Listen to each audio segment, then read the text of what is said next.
is so wonderlik om so by mekaar te kom en die Here se naam groot te maak, amen.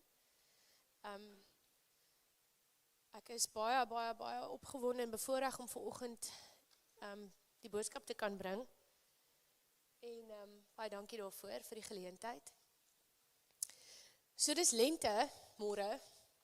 So Hermanus weet, ons sal maar agterkom of die omgewing oplet na die kalender of wat. Maar tog kan 'n mens agterkom die seisoene draai, nê? Is my lekker, die kindertjies hoef nie meer in die kar te klim en skool toe te ry terwyl dit nog donker is nie. Dit help al klaar. En dit is al amper warm as jy in die son staan, het jy 'n gevoel? In my eerste paar jare wat ons hier was, is die son nou so skan, as ek soos, yes, plakkies, kort my hemp.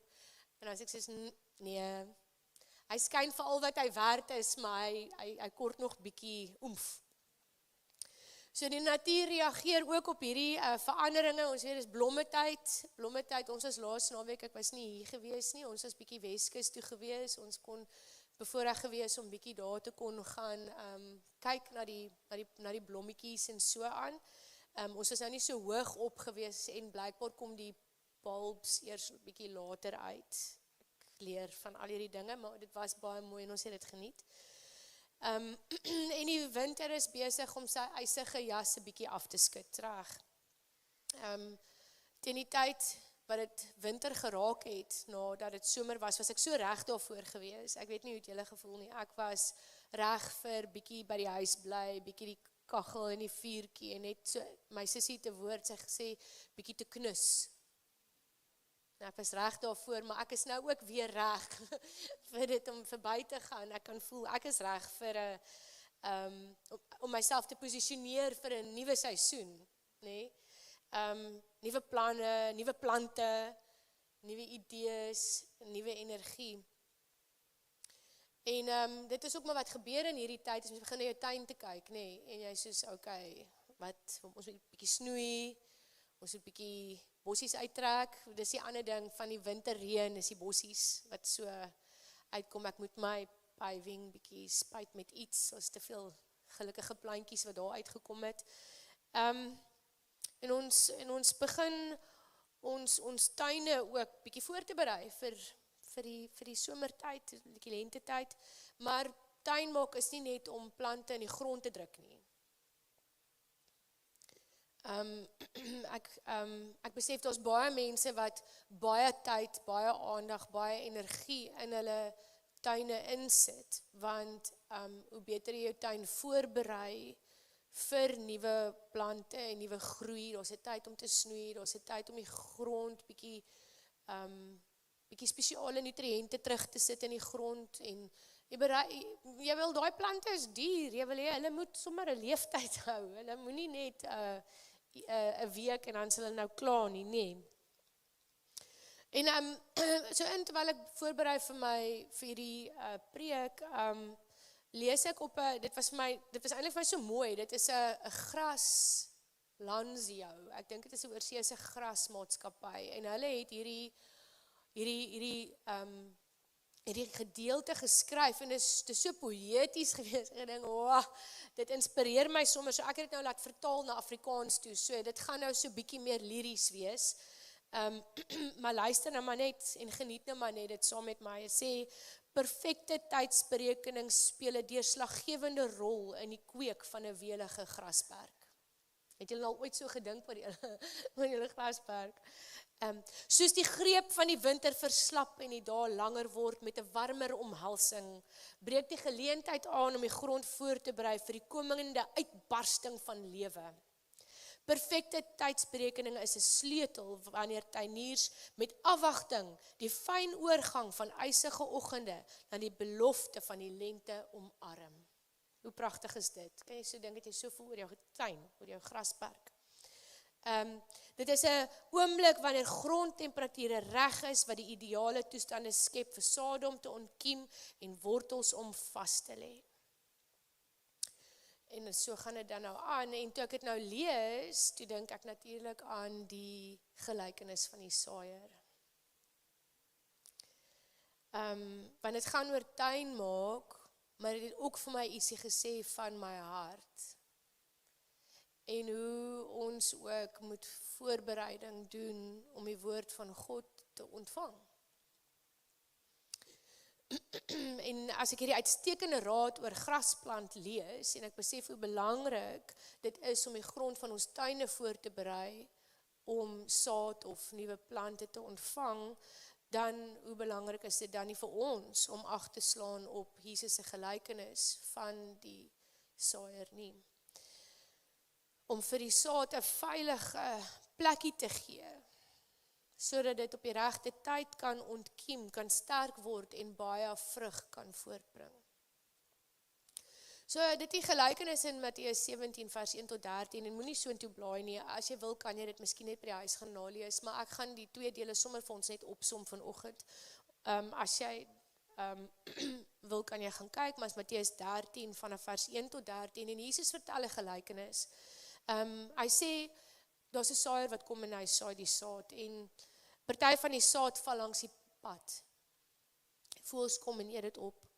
Ander saad val op klipperige grond, die grond is nie baie diep nie, is so sandpaai, sandpaai se grond is so. My buurvrou het 'n swembad ingesit, hulle het sulke klippe uitgehaal, hulle moes TLB's bring om my klippe uit te grou. Dit ontkiem vinnig, maar dit verbrand in die son, omdat die wortels nie diep kan gaan nie. Nog ander van die saad val tussen die dorings wat dit versmoor en dit dra nie vrug nie. Dit kom op, maar daar's nie plek vir dit nie. Daar's nie plek vir goeie groei en om vrug te dra nie. En 'n deel van die saad val in goeie grond, groei en dra baie vrug, party 100voudig, ander 60 of ander 30voudig. En Jesus gaan dan aan en hy verduidelik hierdie gelykenis aan die disippels, maar hy verduidelik nie aan almal nie, want hy sê ja, hy praat in gelykenisse sodat almal nie sal verstaan nie. Hoekom? Want Jesus wil hê dat as jy wil verstaan, dan moet jy moeite doen. Jy moet 'n bietjie werk daarvoor. Jy moet 'n bietjie energie in dit insit. Jy moet 'n bietjie wil verstaan. Reg?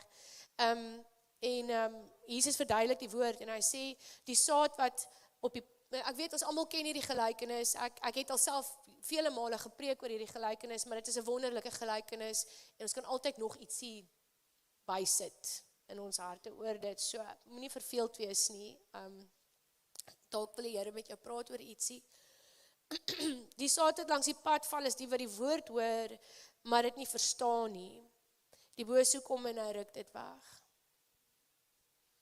Ons gaan later verder meer praat. Die saad wat op klipperige grond val is die wat die woord met blydskap ontvang.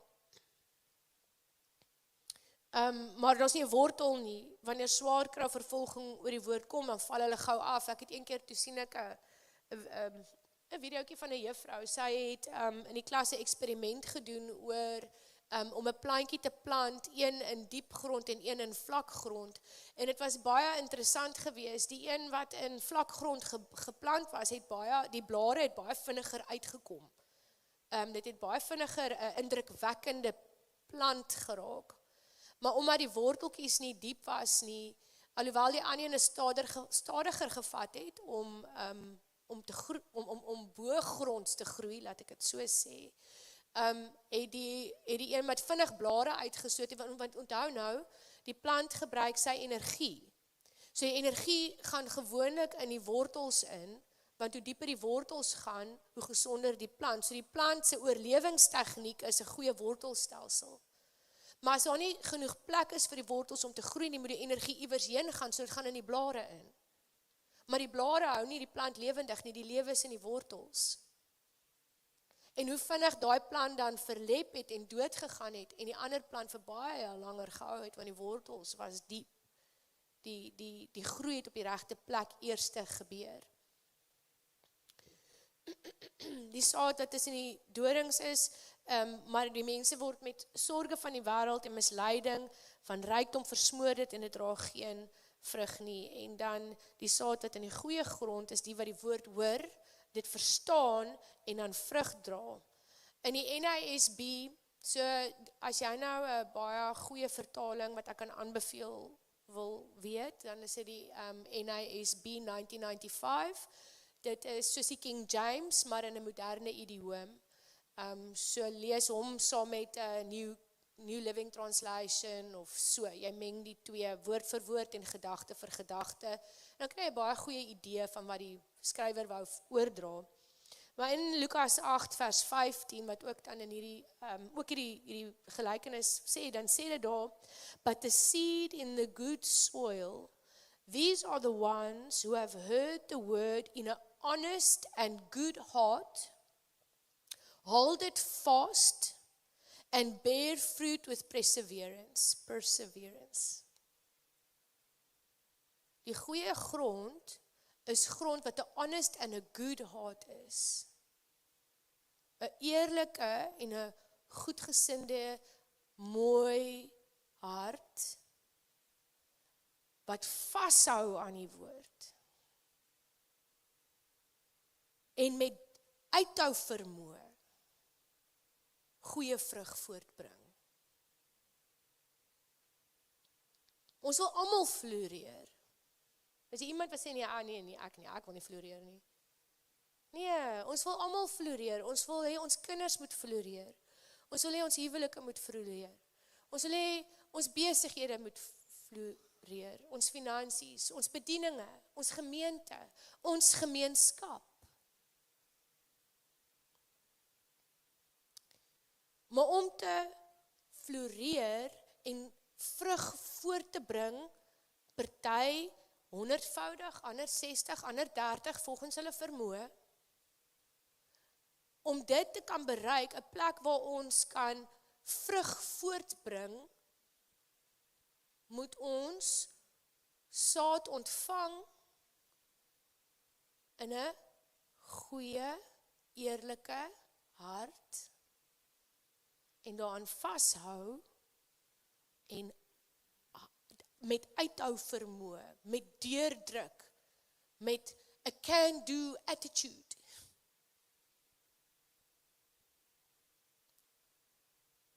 Vrugbaar wees. Nou in hierdie gelykenis is daar natuurlik nou 3 belangrike elemente. Die saaier, en dit is Jesus. En ek hoef nie, dis sy boodskap. Okay? En dan is daar die boodskap, maar ek gaan nou oor die boodskap praat. Ek gaan eers praat oor die grond. So die grond moet voorbereid wees om die saad te ontvang. En baie keer wat ons doen as ons hierdie lees is soos ja, ek gaan nou hierdie grond van my voorberei. Ek gaan nou die werk doen wat nodig is vir my hart om daai saad goed te ontvang. En dit is mooi, maar dit is nie reg nie. Ons het 'n deel om te doen vir die voorbereiding van ons hart, maar die grootste deel wat ons moet doen vir die voorbereiding van ons hart, is om die Here te vertrou om ons te help met die voorbereiding van ons hart.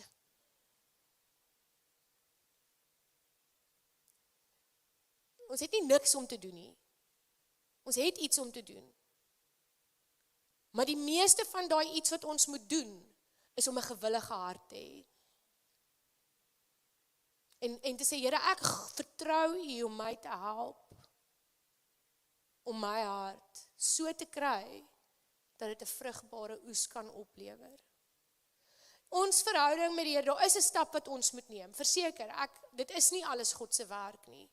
Ons het 'n deel om te doen, maar dis nie 'n 50-50 verhouding hierdie nie. Dis meer soos 'n 5%, 95% verhouding. En dis baie moeilik.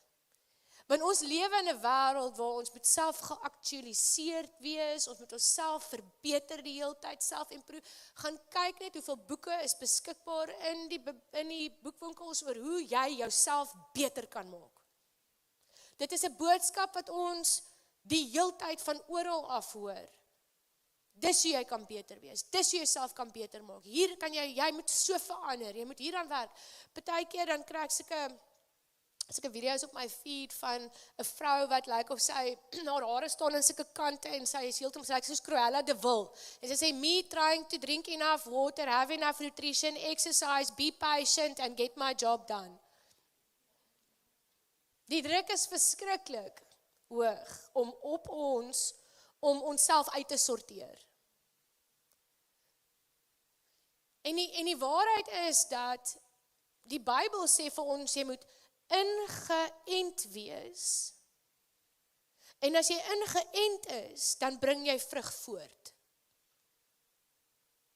Dis die vrugte van die Gees.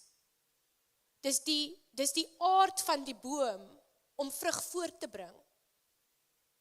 Nou watter boom jy is, daai deel, waar is jy ingeënt? Is jy ingeënt? Waar is jy ingeplug amper wil ek sê? Is jy ingeplug in God en in die Heilige Gees en die werk wat hy vir jou doen? Of is jy ingeplug in selfhelp in? Of is jy ingeplug in waarin? Waarmee maak jy jouself vol? Hoe lyk jou gedagte lewe? Waarin stel jy jouself bloot? Daai is besluite wat ons neem. Ons kies waar ons in, excuse vir die Engels, but where we tap into. Ons kies where do I tap into? Do I tap into fear or do I tap into faith? Niemand gaan daai besluit vir jou neem nie. God gaan nie vir jou daai besluit neem nie. Hy laat jou besluit. Is your mind stayed upon the Lord, so that you will be kept in perfect peace?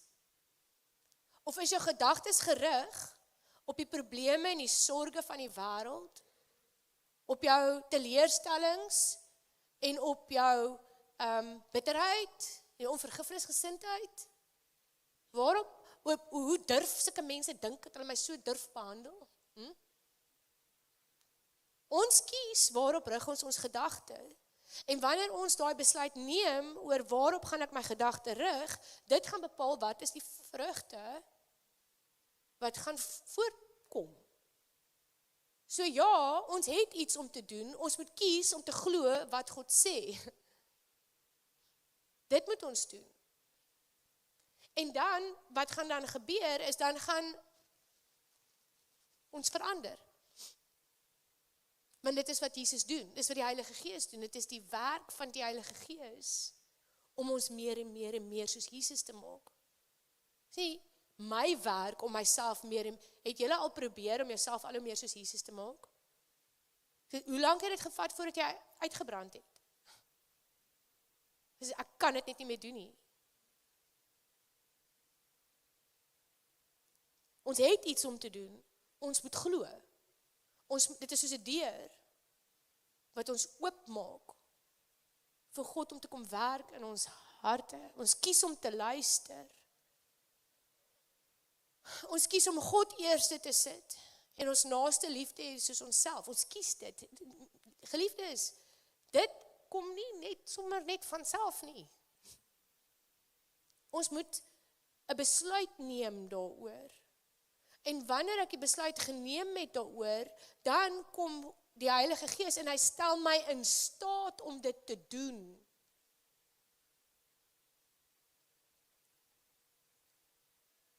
Ons kies om iemand te vergewe, of verdien hulle dit nie.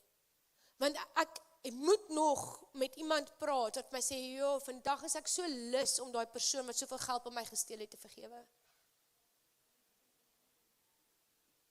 Ek het nog nie met so iemand gepraat nie. Ons besluit om te vergewe. En wanneer ons daai keuse neem, dan help die Heilige Gees ons om iets reg te kry wat ons nie uit onsself uit kan doen nie. En dit is om iemand regtig te vergewe. Hoor julle? Ons kies waarop ons aandag fokus. Waarmee voed ek hierdie grond? Ek het een keer toe luister vir Andrew Wommack en hy sê hy kan nie verstaan, hoe kan mense kyk na mense wat affairs het, as ons weet, dit is teen God se wil, vir Christendom so te lewe. So vir wat kyk ons dit dan? Dis 'n goeie vraag. Ons doen ons deel, ons sit die TV af. Ons maak die boek toe.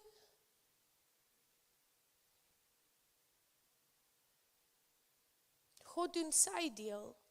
Net God gee lewe aan saad. Dit is die gees van God wat die woord laat wortel skiet, groei en vrug dra. In 1 Korintiërs 3 vers 6 tot 7, dan sê Paulus, ek het geplant, Apollos het nat gemaak, maar God het laat groei. Elkeen van ons doen ons deel, maar dit is net God wat daai saad lewe gee. Ons sal nou praat meer oor saad, ek wil nie vooruit hardloop nie. Dit is nie 'n 50-50 vennootskap tussen ons en die Here nie. Dink aan Petrus wat uit die boot uitstap. Hy klim uit en God maak dit moontlik. Dink aan die vrou wat aan Jesus se kleed gevat het. Sy reik uit, hy maak gesond. Dink aan die almal wat na Jesus toe kom en sê, hulle sê, genees my. En hy sê, jy is jou geloof maak jou gesond. Hoekom? Want hulle het met geloof gekom. Asseblief. Ananias wat gegaan het om vir Paulus te bid. Nou, Saulus, toe hy in sy oë blind is. God stuur hom, hy sê, ek kan nie gaan nie. Daai ou maak mense dood, soos hy. Hulle maak Christene dood, hy gaan my laat doodmaak. Hy sê, ek het vir jou gesê om te gaan, jy moet gaan. Ananias gaan. Hy gaan in gehoorsaamheid, God genees Paulus se oë.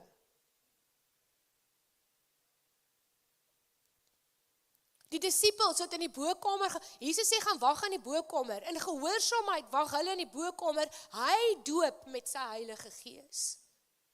Sien julle, die patroon is die hele Bybel vol. God sê maak so, ek maak so, hy doen die bonatuurlike deel. Ek hoef nie die bonatuurlike deel te doen nie. Hy doen die bonatuurlike deel, maar ek moet sorg dat ek myself posisioneer waar hy gesê het ek moet wees.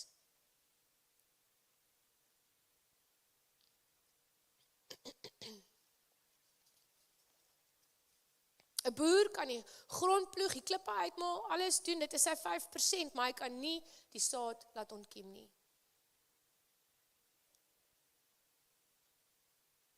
Ons kan nie onsself verander of laat vrug dra nie. Dit is die werk van die Heilige Gees.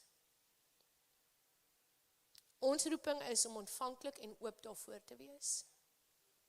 En die probleem is, dit klink stupid. Soos, is dit dan nou al? Maar ek wil jou uitdaag. Doen bietjie hierdie, dis maar al. Lewe 'n dag sonder om bang te raak en bekommerd te raak en bevrees te raak. To worry. Dit is nie maar net al nie. Dit is 'n groot maar al hierdie. Dit is baie moeiliker as om dinge in jou eie hande te neem. Nou die saad, en dit is die boodskap, is nie net enige boodskap nie. Dit is die boodskap van die koninkryk van God. En die boodskap van die koninkryk van God praat oor God se dinamiese heerskappy. Dit praat oor God se koninkryk wat in die hemel is, wat aarde toe kom. Deur Jesus, wat aan die kruis betaal en so vir ons vrymaak van die dood. Ja, okay, ek weet ons gaan nog dood. En ek weet, ek sien die dood reg om my. Ek sien dit in hoe mense met mekaar maak en ek sien dit in my eie hart en ek sien dit in party van baie van die goed wat gebeur. Ek sien dit in die wêreld. Maar Jesus gaan weer kom en dan gaan hy die finale vyand oorwin. Maar vir nou kom God se koninkryk in my hart. En in my lewe is ek vry van die skuld wat ek verdien op grond van die sonde wat ek pleeg. En in my lewe is daar hoop dat God se goeie plan vir my lewe sal gebeur en dat hy alles ten goeie vir my gaan laat uitwerk. Maak nie saak wat is die donkerheid en die duisternis en die sonde en die lelik en die onregverdig en die tekort en al daai sal God in my guns laat uitwerk, want sy koninkryk is in my. Daarmee heers ons saam met Jesus en het ons autoriteit om te bid en genesing te sien, te bid en mense te sien vrykom, te bid en mense se omstandighede te sien verander, amen. Dis die koninkryk van God wat kom. En dit kom in my hart en in jou hart en dit is in ons. Ons is die tempel. Die boodskap van die koninkryk van God is 'n boodskap van ons is nou nie meer slawe nie, maar kinders van God. Dit is 'n boodskap wat sê dat maak nie saak wat jou omstandighede is nie, jy is meer as 'n oorwinnaar. Dis 'n boodskap wat sê dat maak nie saak as jy sonde pleeg, jy ontvang volkome volmaakte vergifnis. Is daar partykeer gevolge? Ja. Daar's gevolge van sonde, maar jou vergifnis is verseker. Dis 'n boodskap wat praat oor bonatuurlike krag. 'n genesende krag, 'n vrymakende krag, 'n heelmakende krag. Dit is die boodskap van die koninkryk van God.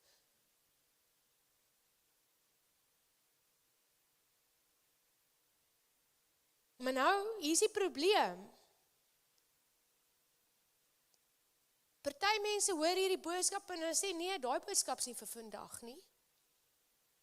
Dis nie vir vandag vir mense om gesond te word op grond van gebed nie. Dis vir daai tyd, was vir die Bybelse tyd gewees.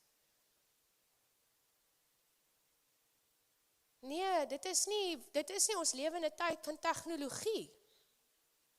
Daai tyd het mense gawes gehad van die gees, van profesie, van 'n woord van kennis, 'n woord van wysheid. Dis nie vir hierdie tyd nie. Daar's nie nou iets soos die duiwel nie, en ons sien hom nie rondom ons nie, en siekte kan deur wetenskap, alles kan deur wetenskap verduidelik word. Ons het medisyne. Dis 'n harde grond daai. Dis 'n paadjie waarop die saad val en die kraaie kom en hulle kom steel die boodskap weg uit ons hart uit. Want ons kan nie glo, dis vir vandag, vir nou, vir my en vir jou nie. Geliefdes. Volgens statistiek is daar 'n kwart van ons wat vandag hierdie boodskap gaan verwerp. 'n Kwart van ons gaan sê, dis nie vir my nie, dis nie vir nou nie, dis nie waar nie. Dit was waar daai tyd, dis nie nou vir vandag nie. Dis nou baie moeilik.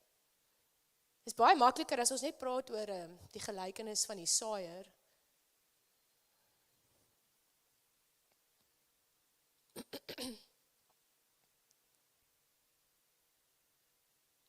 Van ons gaan hierdie boodskap hoor oor die koninkryk van God wat ingekom het, wat die duisternis oorwin, wat mense help, mense vrymaak, mense gesond maak, mense nuut maak, mense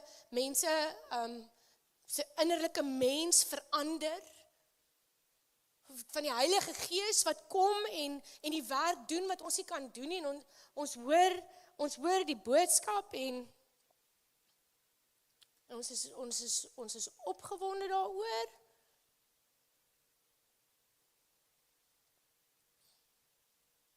Maar dan gaan ons hier uit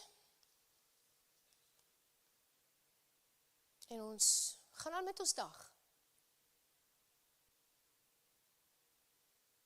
Ons gaan nie terug na die Bybel toe, ondersoek die Bybel, bedink daaroor, bid daaroor, probeer beter verstaan, ja, ek hoor dit, maar dit klink vir my snaaks, want dit is nie wat ek al baie gehoor het in die kerk nie, en dit is nie wat mense praat nie so nie, en ja, dis waar, maar ons gaan aan met ons dag, en ons gaan see toe, en ons gaan werk, en volgende week kom ons weer kerk toe, en ons raak weer opgewonde oor die woord, ons gaan weer uit, en ons gaan weer aan, en ons kry nooit kans dat daai saad regtig diep gaan nie. Die worteltjies is maar vlak. Want ons dink, dit is genoeg, as my verhouding met die Here bestaan uit 1 besoek aan die kerk in die week. En dit is baie besig. Ons almal is baie besig.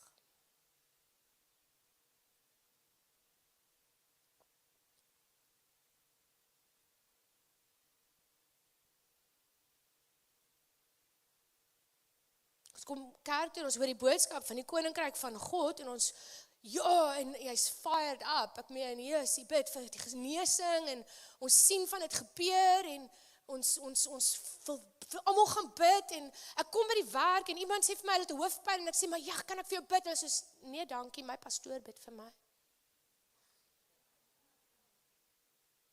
Well, okay. Oh nee. Of nog erger, kan ek vir jou bid? Nee dankie, ek dink ek kan alles self doen. Ek dink nie ek het 'n higher power nodig vir my om.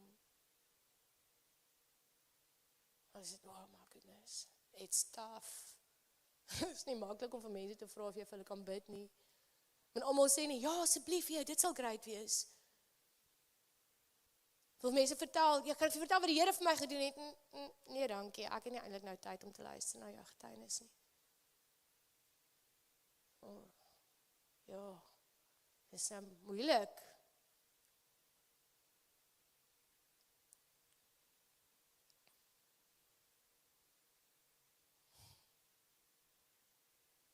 Dis nie so maklik nie. Klink so maklik as mens by die kerk is. maar dit is, daai wortels moet diep gaan. Daai wortels moet diep gaan. Die Bybel sê, count it all joy when you go through all sorts of trials. Want dit skep in jou diep wortels.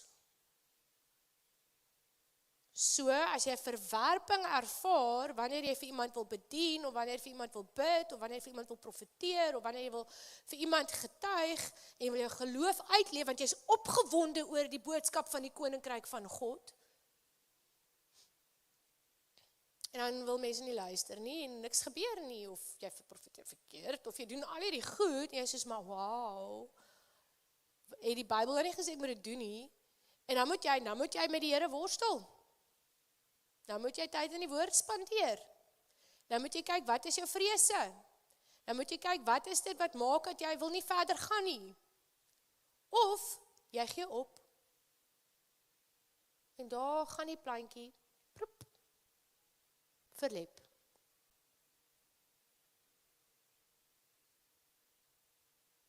Dit gaan met 1/4 van ons gebeur.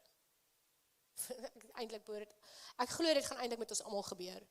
En ons gaan almal moet besluit wat gaan ons doen wanneer dit gebeur.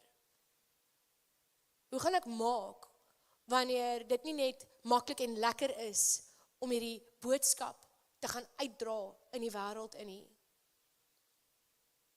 Wat is die antwoord? Die antwoord is, kom terug na die Bybel toe. Kom lees weer. Praat met die Here daaroor. Luister nog preke daaroor. Gaan jy opgee? Of gaan jy in dit indruk? Jesus sê, ek vertel gelykenisse sodat almal dit nie kan verstaan nie. Hoekom? Want hy wil hê mense moet honger wees daarvoor. Nou, hoekom sal dit dan nou partykeer moeilik wees om te bedien, dink julle? Hoe honger is jy daarvoor? Hoeveel smag jy daarna? Hoeveel dryf het jy? Hoeveel ywer om God se werk te doen in die wêreld? Want jy gaan moet in dit indruk. Jy gaan moet in dit indruk.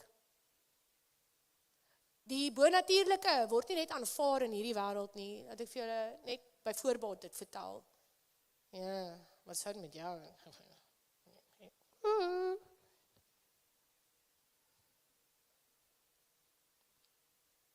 Yes. Dis hoe dit is. Wie glo hierdie dag en tyd nog in sulke goed? Moet net nie weird wees nie. Dus jy kan kerk toe gaan, jy moet net nie weird wees nie.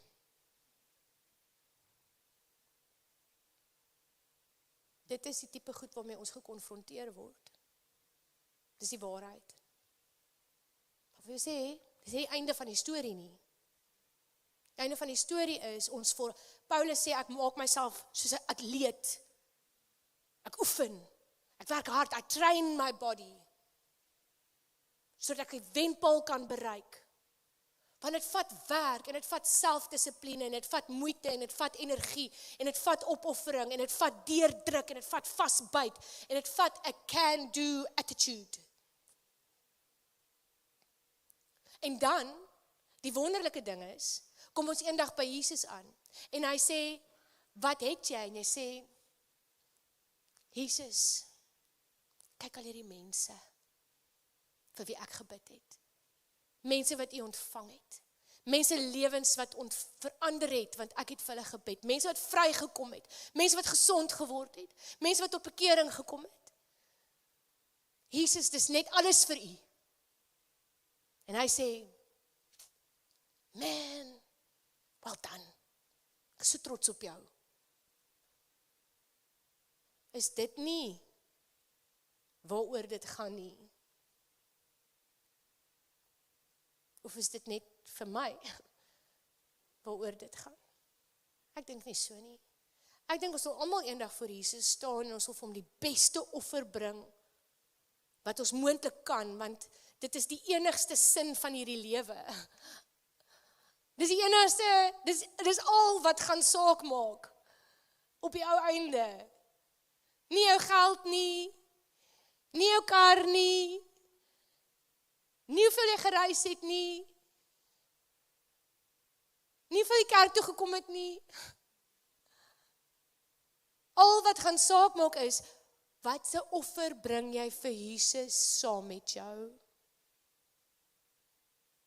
En daai offer is mense wie se lewens geïmpakteer en verander het, as gevolg van die manier hoe jy gelewe het en mense bedien het. Hierdie 100voudig, 60voudig en 30voudig, daai vrug is nie vir ons nie. Dis vir hom. Dis alles vir hom. En dit is te maklik in hierdie lewe om, dis daai sorge, dis die sorge oor geld. En dis die bekommernis oor die bekommernisse van hierdie lewe, en ons lewe in hierdie, en ons raak so ingesuig in die tydelike dinge in. En ek sluit myself nie hier uit nie. Ek werk ook baie hard. Ek het ook baie kinders met baie dinge by die skole.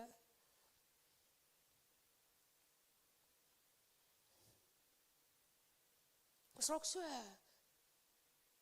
Moenie vergeet waaroor alles rarig gaan nie.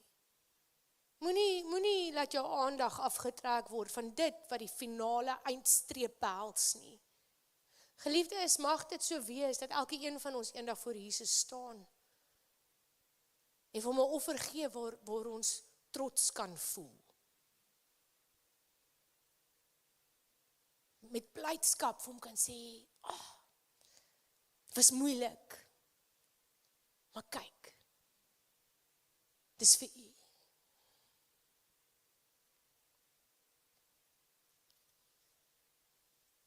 In 2 Timoteus, dit is my so absoluut amazing.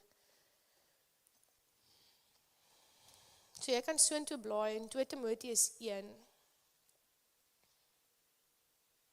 Skryf Paulus 'n brief aan Timoteus, en Timoteus is 'n jong man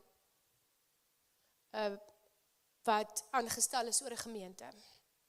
Hy is een van Paulus se proteges. En so Timoteus het hierdie verantwoordelikheid om die werk te doen. 2 Timoteus 1 en dan sê Paulus in vers 6 tot by vers 8. Hy sê, hy begin met dit is, maar nou nie waaroor dit is nie, maar hy sê, dit is waarom ek jou daaraan herinner, om die geestelike gawe wat vir God jou gegee het, toe ek hande op jou gelê het, soos 'n vuur aan te blaas. Want God het nie vir jou 'n gees van lafhartigheid gegee nie, maar van krag en liefde en selfbeheersing. En jy moet dus nooit skaam wees om van ons Here te getuig nie. En dan sê hy ook nie vir my wat in die tronk is nie. Maar jy moet nooit skaam wees om van die krag van ons Here te getuig nie. Hoe gaan ons in die wêreld, en hierdie is die laaste tipe grond, is die grond met die onkruid. Ons kry skaam. Ons is bang vir hoe mense reageer teenoor ons. Ons kom met 'n boodskap wat ongelooflik teen die norm en die sosiale bestel van die dag is. Dit is loodreg teenoor mekaar. Die ander dag hoor ek dat iemand 'n boek geskryf, die boek se naam is God en Geld, en ek dink toe, ag, maar ek weet alles van God en geld, maar laat ek nou maar luister na die onderhoud, en daar leer ek iets. Hy sê, byvoorbeeld nou, in die wêreld se finansiestelsel is 'n gesonde, om jou finansies te bestuur, om geld te spaar, nee, ja, goeie wysheid, sit dit in eiendomme in, sit dit in, belê dit, maak seker jy 3 maande vooruit se geld, jy het seker al die dinge gehoor, die geld spaar. Hy sê, God se finansiële raad is, gee jouself uit die moeilikheid uit.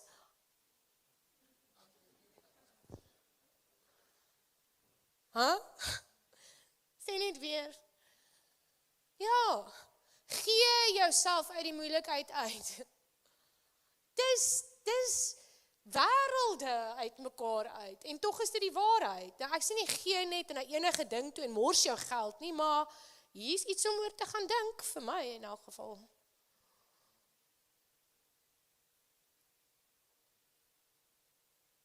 Meeste van die goed wat God vir ons sê om te doen in die Bybel, met Markus 16 sê, gaan bid vir die siekes, hulle gesond word, dryf die demone uit.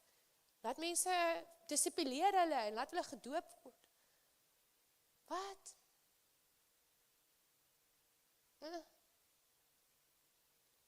Maar dis daar. Moenie bang wees nie. En hoe keer jy dit? Want obviously was Timotheus bang. Timotheus was benoud om hierdie werk te doen. Dit was vir hom erg. Omdat hy 'n jong man ook is, hy sê, moenie laat iemand neerkyk op jou omdat jy 'n jong mens is nie. Nou hier is die wonderlike goeie nuus wat ek vir jou vandag het. Er is nog baie nuwe goeie nuus wat ek het vandag. Dis nou die laaste brokkie, so gee nou aandag. God gee nie vir ons 'n gees van vrees nie. Daai gevoel kom nie van hom af nie. Dis baie belangrik. Want as ek weet dit kom nie van God af nie, dan is daar nou net een ander plek waar dit vandaan kan kom. So ons verwerp dit. Ons gaan nie laat dit ons terughou nie, want ons weet wie se werk doen ons as ons niks doen nie. For evil to triumph, it just requires good men to do nothing. So, vrees is by die deur uit, nie meer welkom nie. Wat gee God ons? Luister hierna. Hy gee vir ons 'n gees van krag, 'n gees van liefde en van selfbeheersing. Ek gaan hulle gou net een vat, want dit is ongelooflik wat die Bybel hier sê. Daai woord krag wat hier gebruik word, is die woord dunamis. Nou baie van ons ken hierdie woord dunamis, want dit is 'n woord wat soms so opgewonde maak. Want dit is dieselfde woord wat Jesus gesê het vir daai disippels, gesê, gaan wag in die bokamer, totdat God sy gees oor julle uitspoor, sodat julle krag kan ontvang om my werk te gaan doen. En daai krag is die dunamis krag. En dit is dieselfde woord waar ons die woord dynamiet vandaan kry. Dit is 'n ontploffing. Maar die probleem met die dynamiet storie is, dis net een keer. Dan is hy uitgewerk. Maar ons kry ook die woord dynamo van die woord dunamis af. Wat beteken 'n deurlopende opwekking van krag, ontploffende krag. Oorwinnende krag, dieselfde krag wat Jesus uit die dood uit opgewek het. Jesus, hy sê, hy gee vir ons die gees van krag. So ek dink hieroor, ek het, wanneer ons so down is, En ons is so hopeloos, want ons is so bang, alles loop verkeerd, né? Nee, ons het die gees van krag in ons, wat krag opwek in my, en kragdadig deur my werk in ander mense in.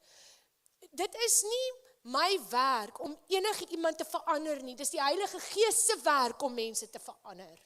Maar daai krag is in my en werk deur my in ander mense se lewens in. Halleluja. Ons is elke liewe een van ons 'n instrument in God se hande, gevul met dunamis. Niemand is uitgesluit nie. Nie een van ons wat vanoggend hier sit, as jy jou hart vir die Here gegee het, wil ek vandag vir jou sê, dieselfde Gees wat Jesus uit die dood uit opgewek het, woon in jou en wil kragdadig deur jou werk in die lewens in van die mense om jou. Is dit al iets om te begin opgewonde raak oor? God gee vir ons liefde, daai woord is die woord agape. Ons ken ook almal daai woord. Dis 'n bekende woord. Wat beteken dit? Dit is broederlike liefde. Dis om mekaar lief te kan hê, al verdien iemand dit nie. God gee vir ons die potensiaal om mense lief te hê wat baie verkeerd teenoor ons gemaak het. Kan jy dit glo? Dit is daai agape liefde wat maak dat ek iemand kan vergewe. Dat ek mense kan help. Dat ek mense kan voorlief wees. Want dit is nie 'n liefde wat gebaseer is op emosies nie. Dis nie my gevoelens nie. Dit is die liefde van God wat deur my werk in ander mense se lewens in. Weet julle wat sê hulle, wat is die nommer 1 oorsaak van selfmoord? Eensaamheid.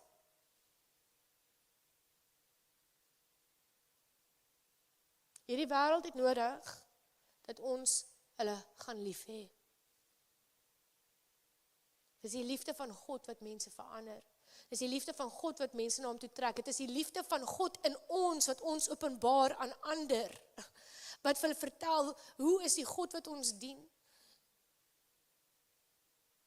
Het julle al gehoor? As mense sê, as dit is hoe 'n Christen is, dan wil ek nie vir God dien nie. Wat 'n skande.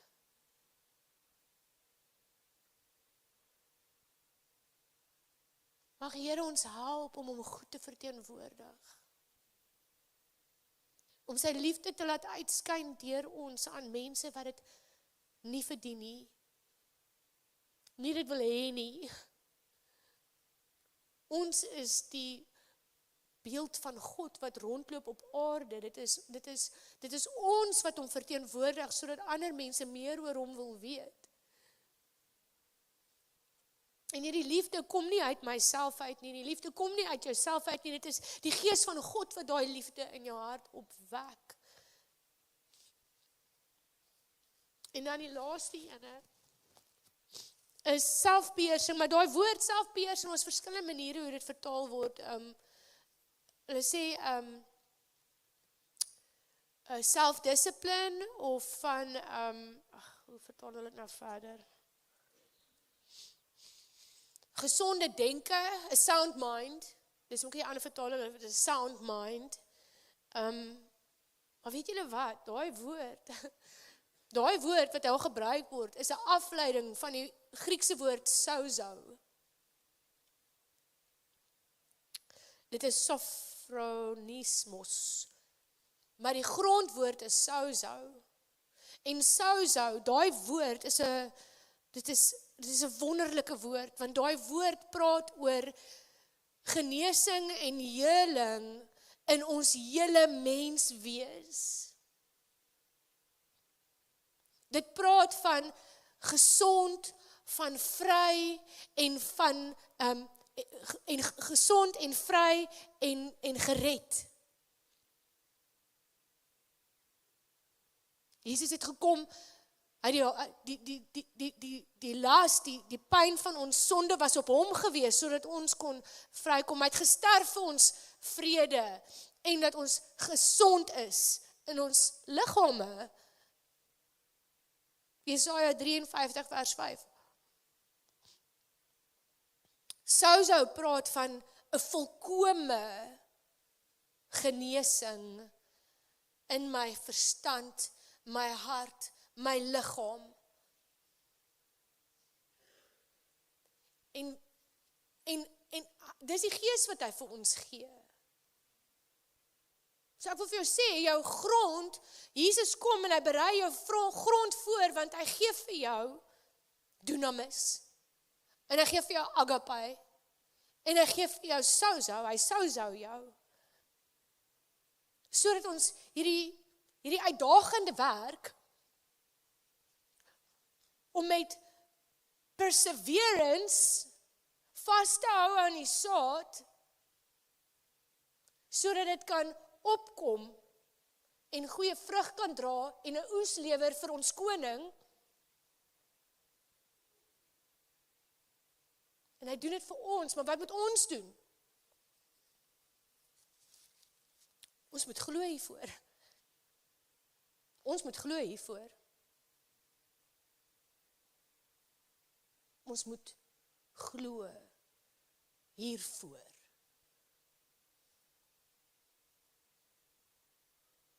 Dis reeds voorberei, dis 'n belofte, dit is done and dusted. Dit is wat die Here vir ons het. Hy gee nie vir ons 'n gees van vrees nie, maar 'n gees van krag en van liefde en 'n sound mind. Maar jy gaan moet kies waarvoor jy glo. Gaan jy vrees in jou lewe entertain? Gee jy vir vrees plek? Nou vrees lyk vir almal anders. Dit is nie net soos ek is bang nie. Dit is soos waardeer hulle my?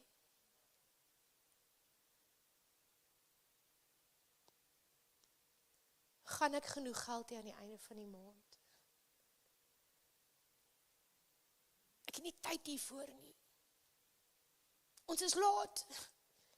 Dis alles, dis hoe vrees klink. En ons almal, dit klink anders by jou as wat dit by my klink. Maar ons almal moet kies of gaan ons dit hou of nie.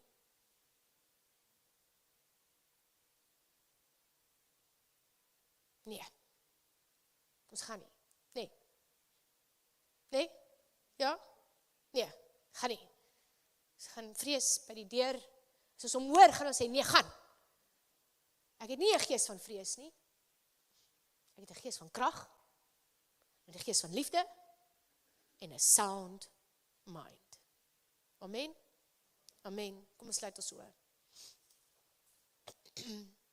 Liewe Here, ek wil vir u vanoggend net verskriklik baie dankie sê dat u Heilige Gees vir ons gegee het. Here, dit is so wonderlik vir ons om te besef en te weet dat dit is nie ons nie. Ons hoef nie net alles te doen nie, Here, maar dat u dit doen in ons. Maar help ons om te glo daarvoor. Help ons om op te hou verskonings maak. Help ons om op te hou, Here, moenie dat die kraaie hierdie saad kom vat nie. Here, moenie toelaat dat ons hier uitstap en vergeet hiervan nie, en dat die saad nie genoeg tyd het om diep wortels te skiet nie. Help ons, Here, om ons gedagtes te rig op hierdie dinge. Help ons om nie bang te wees vir verwerping en om bietjie weer te lyk. Wanneer ons uitgaan en vir mense vertel van hierdie koninkryk, hierdie blye boodskap nie, Here. Kom met die Heilige Gees en kom werk in ons harte, kom maak die grond diep. Here, dankie.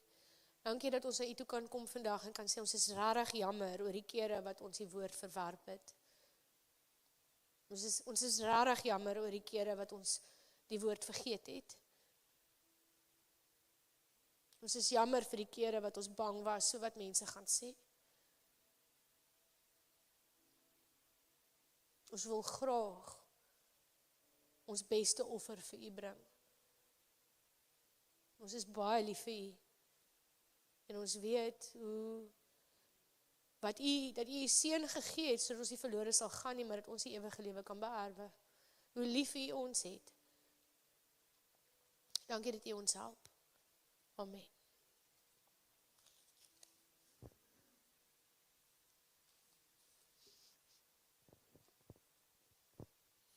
Dankie Leonie. Dankie vir julle almal. Ek weet nie, ek sê maar dankie. Dit is maar my beskeie manier. Julle is nie hier vir my nie, maar dankie vir vanoggend. Dankie Leonie vir die woord. Ons praat oor om op een dag op 'n slag aan te pak, een dag op 'n slag te leef. En dit wat Leonie vanmôre gesê het, dit te doen met dit wat jy oor jouself dink en dit wat jy glo omtrent wie God is. En ons het 'n nuwe identiteit ontvang as kinders van 'n lewende God. En hy het ons nie 'n gees van vreesagtigheid gegee nie. So 'n ou liedjie wat ons gesing het toe ons jonger was, en dan het ons sulke dansies gedoen op dit. God's not given us a spirit of fear, but of love, power and a sound mind. Kan julle daai liedjie onthou? God's not given us a spirit of fear, but of love, power and a sound mind. Nou weet jy wie is die ouer mense hier, so as julle daai liedjie kan onthou. Love one another, power to overcome the enemy, overcome the enemy. Dan sê God's not given us a spirit of fear. So, ons kan eendag op 'n slag leef en ons kan dit doen, want God het 'n ander gees in ons gesit. En dankie Leonie vir dit. Julle moet 'n wonderlike naweek verder hê, lekker kuier en koffie drink en doen wat julle ook al gaan doen. Moenie haastig wees huis toe nie. Hierso is 'n bietjie tee en koffie. Kom kuier 'n bietjie saam met ons ook. En seën vir elkeen van julle. Mag dit baie goed gaan met julle. Ons sien mekaar weer. Dankie.